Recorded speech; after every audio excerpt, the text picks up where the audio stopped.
Police officer Derek J. Hayes was working the night shift at a small town train station outside New York City. It was past midnight, and the station was almost empty. Only a few passengers were waiting, and the distant hum of trains filled the night. Derek was patrolling the station when he got an eerie feeling, as if someone was watching him. Suddenly, the doors of an old train carriage in the darkest corner of the station slowly opened, and a man in a black coat with a covered face stepped out. The man walked toward the exit without looking at Derek. Derek decided to follow him. The man continued walking steadily and disappeared into the shadows of the station. As Derek followed, he suddenly found himself face to face with the man.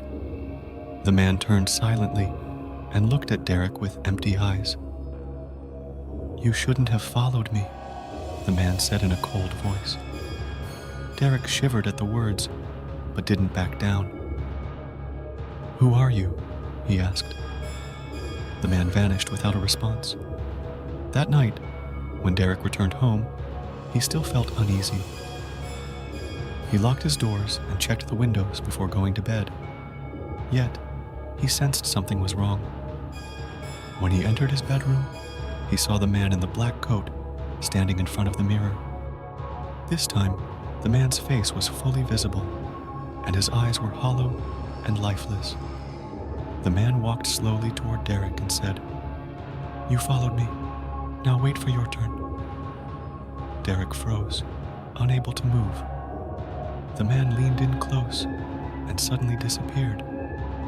Derek woke up gasping for breath, thinking it was just a nightmare. But he noticed something had changed in his room. A black coat lay on the floor in front of the mirror. Derek recoiled in fear and saw his door slowly creaking open. The man's shadow appeared in the doorway. As Derek tried to escape, he lost consciousness and fell into darkness. When he woke up, he was still in his house, but this time, everything felt more real.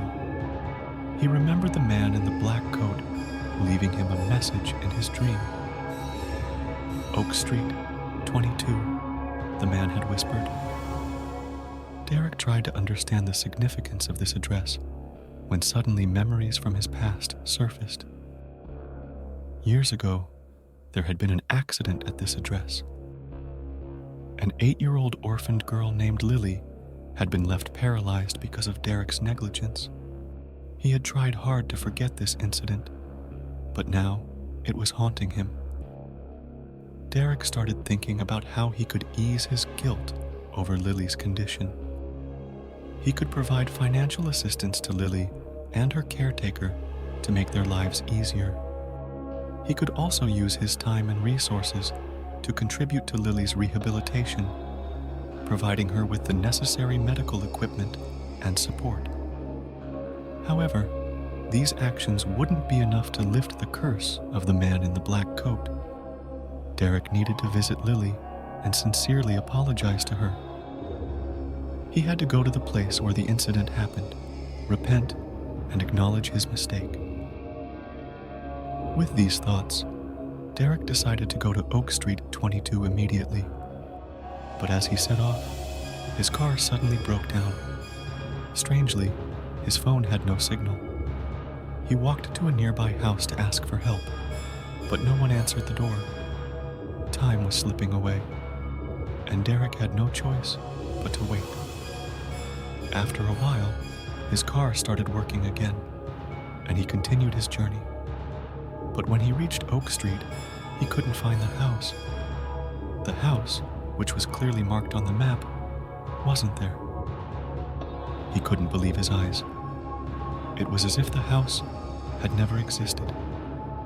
Derek panicked and began asking the townspeople. However, no one had heard of such an address. At midnight, he lost consciousness again and woke up to the horrifying smell of burning flesh.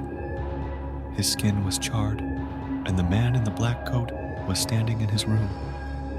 "You will find no peace until you are forgiven," the man said. Derek let out one last scream and was swallowed by darkness. In the morning, there was no trace of Derek. His house reeked of burnt flesh, and when the police arrived, they found no clues. Derek had vanished. Whether he was alive or dead was unknown. Despite detailed investigations, the police couldn't find Derek. Only the mysterious reappearance of the tragic accident at Oak Street 22 was noted. Derek's story became a legend in the town. No one ever saw him again, but the shadow of the man in the black coat continued to loom over the town.